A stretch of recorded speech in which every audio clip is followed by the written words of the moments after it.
Сәлем ютуб, сіздермен QoQs арнасы. Бүгін біз 1944 жылы Лапландия елінен басталатын фин режиссері Ялмари Хеландердің туындысы жайлы айтамыз. Басты кейіпкер финдік алтын қазушы. Қысқы соғыста 300 орысты өлтірген бұрынғы өте тәжірибелі сарбаз. Ол кездейсоқ нацистік отрядпен бетпе-бет кездесіп қалады. Сюжет 80-90 жылдардағы классикалық экшн-сюжетке ұқсас, тек шындықтан сәл алыстауы болмаса. Алайда тамаша операторлық жұмысты ерекше атап өткім келеді. Видеоны соңына дейін көреміз, себебі бүгінгі айтылатын фильмнің атын айтатын боламын. Баяғы жас сарбаз қазір жасы келіп қалғанына байланысты, қазір соғыстан өзін алыс ұстайды.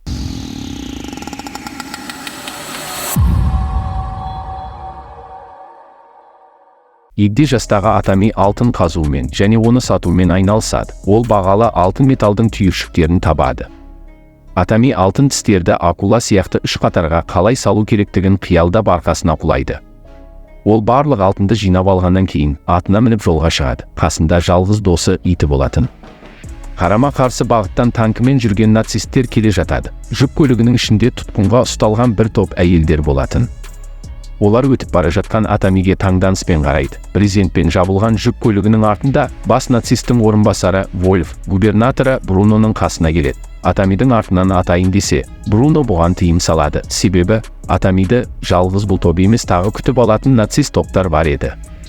Содан кейін ол неміс интервенцияларының екінші тобына тап болады. Бұл жерде жалғыз қарттың не істейтіні өте қызықты. Олар қартты тоқтатып, алтындарын тартып алады. Соғыстан алшақ ұстаймын деген шалды бұлар мазақ етіп тізерлеуін сұрайды. Дереу атыс басталып кетті. Соңғы сарбазда атами ерекше өлтіреді. Атыс біткеннен кейін мәйіттерді көрген офицер шалды жазасыз қалдырмайтынын айтып, қарттың артынан қуады. Атамидің жылқысы кездейсоқ минаға жарылып, алтындары жан-жаққа ұшады. Алтындарын жинап жатқанын қарап тұрған офицер ол біткеннен кейін атуға бұйрық береді. Айлакер фин немістер мен оның арасындағы минаны бұзып, түтін пердесін жасайды. Атами жаудың оғынан темір шоқпармен жасырынып артқа қарай жылжиды. Шалдың өлгеніне көз жеткізу үшін бір немісті жібереді. Содан кейін офицер тағы екі жауынгерді жібереді. Бруно шалдың таңқаларлық белгісін табады. Миналарды тазартып болған соң тұтқындағы екі қызды алдыға қойып өздері танкімен келеді.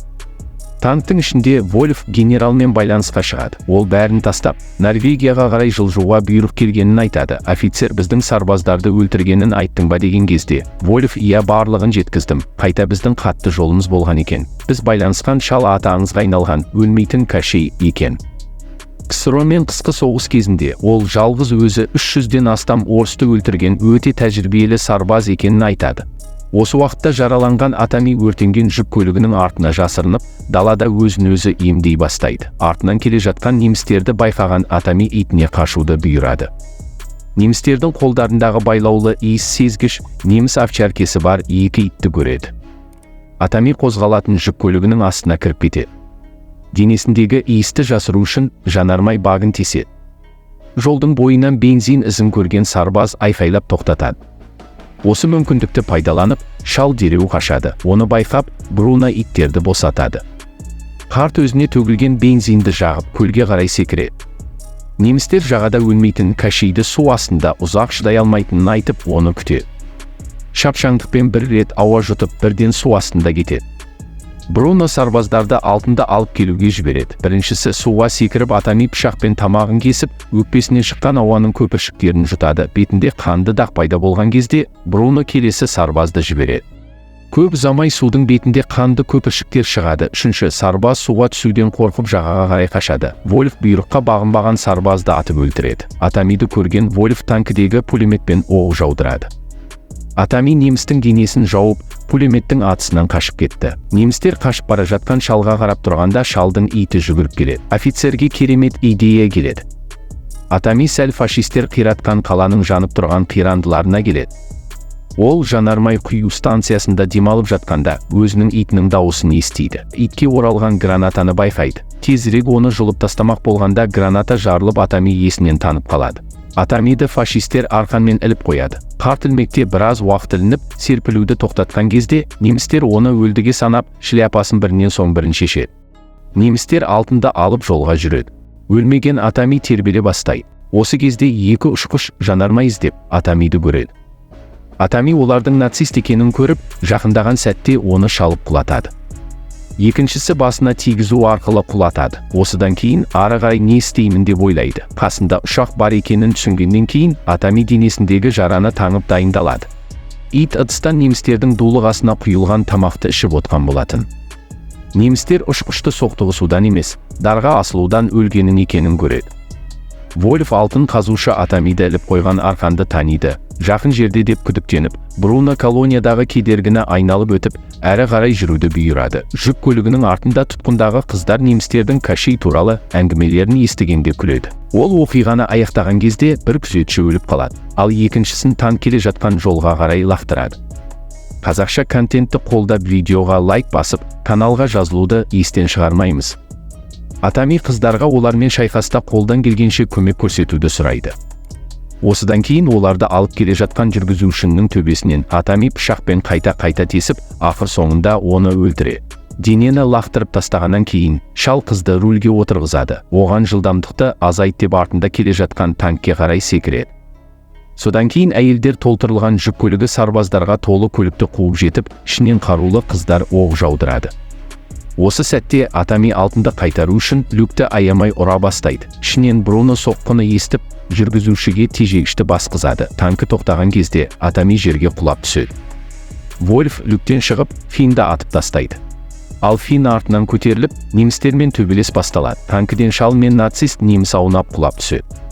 Фин Вольфті өлтірмек болғанда, оларға екі неміс отырған мотоцикл келеді. Біріншісіне қалуды, ал екіншісіне Атами қашуды бұйырады. Көліктердің өмірлеріне айырбастаған немістер қуана қашады. Ал артынан бір топ тұтқынға ұстаған қыздарды көргеннен кейін ары қарай не болды деп ойлайсыз? Төмендегі пікір алаңына жаза кетіңіз.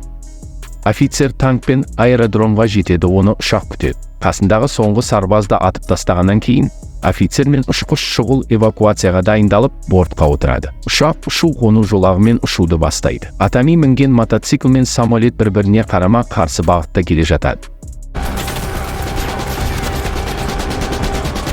Ұшақ жерден алшақтап, қартты ұшақтың астына секіреді. Ұшқыштың астында Финнің ілініп тұрғанын білмейді. Олар Атамиден құтылдық деп жатқанда, шалдың тәжірибелі сарбаз екені тағы бір дәлелдейді. Қатты дыбысты естіген офицер мылтығын қолына алып тексеруге барады. Офицер мен Атамидің арасында соңғы дуэль басталады. Неміс ұзақ мұңайып, жеңіс көрінісін жасайды. Офицер шалда аямай теуіп, темір белдікпен ұрғылайды. Атами қасындағы ракетаны көріп офицерді алдап қолындағы белдігі арқылы ракетаға байлап жерге қарай құлатады. Өзінің өліміне санаулы секундтары қалған офицерге Атамидің бейнесі соңғы болып қалады. Фин ұшақтың басы төмен қарай құлап бара жатқанын байқайды. Ұшқыш төбелес кезде оған оқ тиіп кетіп өлген екен. Бір қозғалтқыштен шыққан ұшақ төмен қарай бет ала береді. Атами ұшақтың ішінен алтындарын іздейді. Содан кейін өзін байлап, ыңғайлы жерде отырады. Қолында алтындарын қатты қысып алған. Біраз уақыттан кейін құлаған ұшақ өлім деген ұғымды білмейтін атақты Атами шығады. Ол жалы мотоциклмен адал итті алып, ол орталық қарай барады.